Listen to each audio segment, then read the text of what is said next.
So, we have learned that being an educated citizen involves three kind of key concept areas.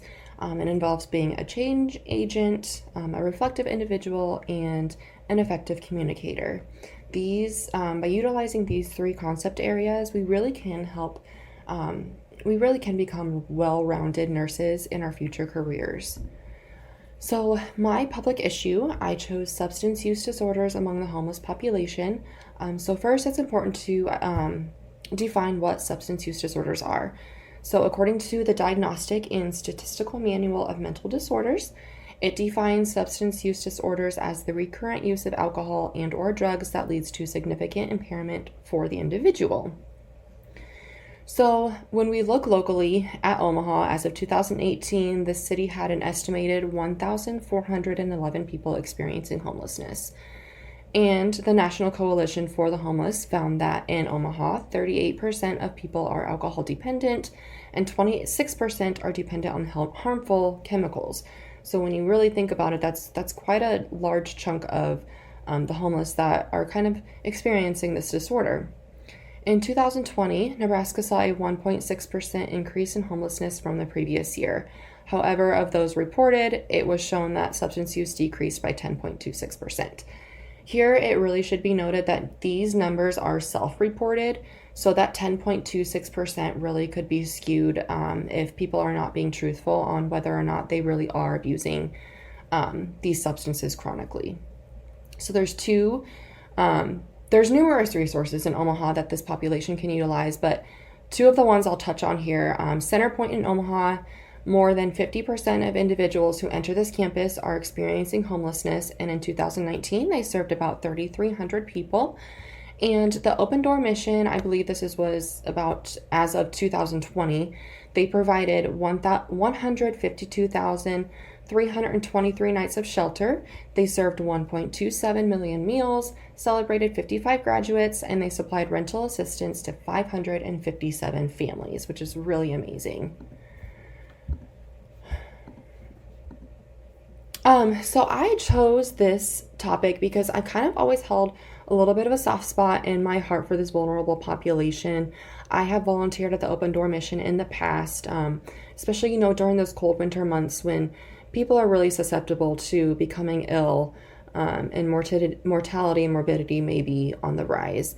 I remember I like to volunteer. They have their annual where kids can write letters to Santa, and then they can come and give their letters to Santa as their wish list. And it's really just amazing seeing everyone come together to care for these vulnerable individuals and families. And it's really amazing. And it should also be noted that substance abuse does not discriminate. It can really affect anyone based on age, gender, socioeconomic status. The social determinants of health really do not affect whether substance abuse will take over someone's life or not. However, it can affect some individuals on more of a chronic level than others. For example, the homeless population, they're already in such a vulnerable state that oftentimes they will turn to substances to relieve their pain or temporarily, treat their symptoms or whatever symptoms they may be experiencing at the time. So being a reflective individual, a change agent, and an effective communicator can really help combat this issue of substance abuse among the homeless population. It's really important that we initiate the change, that we come together as a voice for this population, that we communicate effectively, both verbally, non-verbally, in the written context, and that we can reflectively think and think critically and take responsibility. If we're able to do this, we can really help this population and help them see that there is a light at the end of the tunnel and that they're not stuck in the position that they're currently in.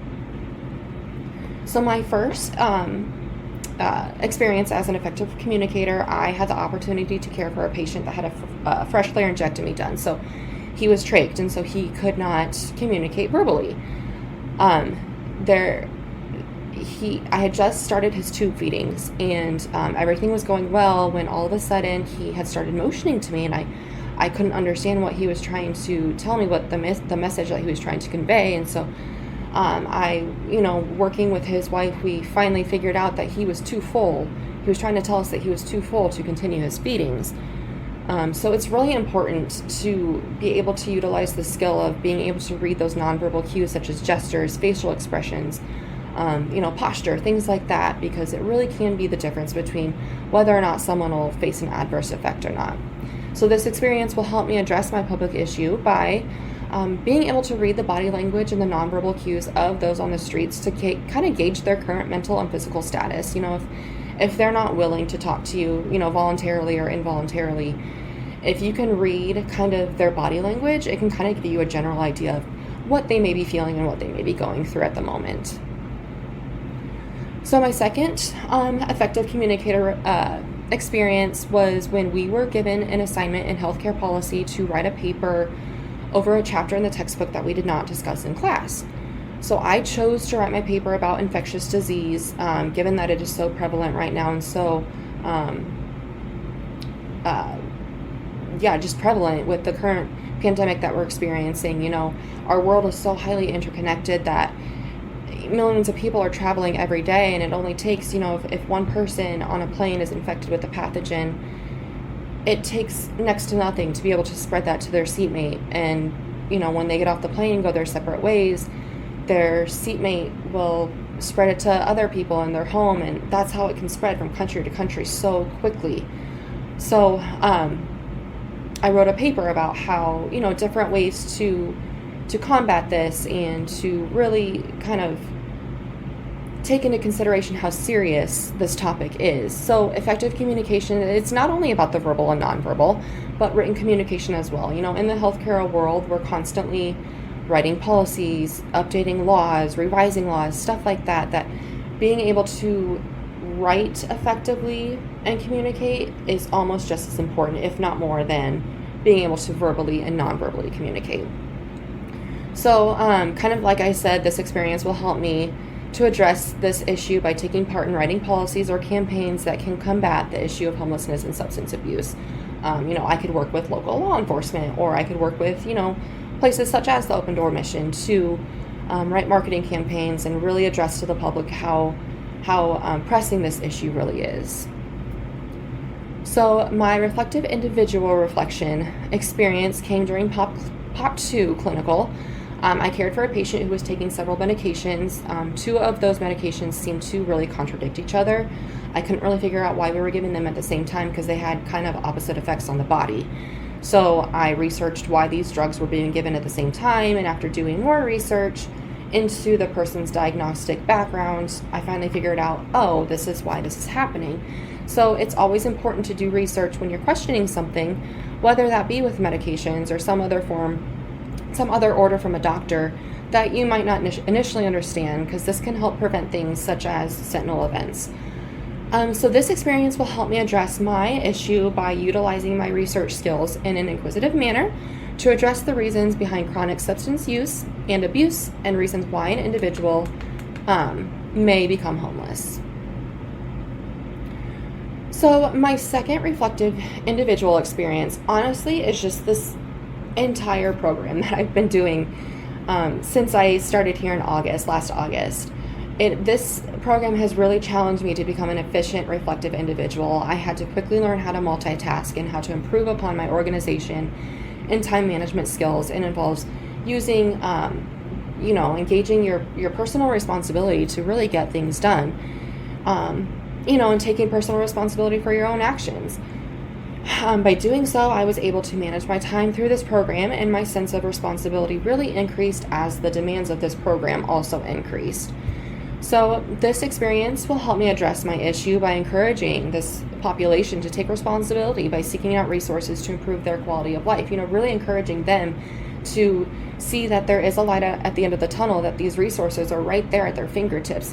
If they can just take responsibility and take that step forward, they can really improve the quality of their lives by being reflective individuals themselves. So my first experience as a change agent was actually during POP 1. So basically our cohort was split into two separate halves. So on Mondays, half of the cohort went to clinical. On Tuesdays, the other half, including myself, went to clinical. So our due date for clinical assignments was Wednesday, regardless of if you went on Monday or Tuesday. So the two-state cohort, including myself, we were able to kind of come together as a voice of reason, and we convinced, or didn't really convince, but we negotiated or communicated with our faculty that, if we could be allotted an extra day to get these assignments done, then, there would be less stress placed among us, versus how the Monday cohort had 2 days to get it done. It would just be a lot more convenient if we also had 2 days to get our assignments done. So I learned that a change agent is one that takes appropriate action to initiate effective change. So like I said, my classmates and I were able to come together for a common purpose, and we created a voice for ourselves and for others in the same situation. So this experience will help me address the issue by implementing change by partnering with local law enforcement and homeless shelters to help initiate that change and kind of take that first step forward to really help this population kind of come out on the other side. So my second experience as a change agent, I had the opportunity to care for a mother and a baby who were of a different culture than myself. I entered into a conversation with her regarding the specific care she desired, and although she herself did not necessarily follow those specific practices of her culture, she was able to still explain to me, what her mother and grandmother had practiced, and it was really interesting to learn and be culturally aware and culturally knowledgeable. They tell us that we have to be aware of our own culture first before we can really respect another's culture and be able to deliver that safe and effective care. So this experience will help me address the public issue by incorporating cultural competence while caring for the homeless population. Like I said, to deliver that safe and effective care. Even though this population is homeless, they still, they're still different cultures, and it's still appropriate to respect those different cultures if we can get those people the resources that they need. So, in conclusion, really during my time at Nebraska Methodist College, I feel like I have grown in the areas of being a reflective individual, a change agent, an effective communicator, and I really could not have done this without the help of my instructors, my classmates, who essentially became like family, and through my learning experience in clinical. Through all of these experiences, I will be a better equipped nurse upon beginning my first job in the OR. I will continually build upon being an educated citizen, and I really look forward to my future and everything that I can put into use because of what this program has really taught me. Thank you.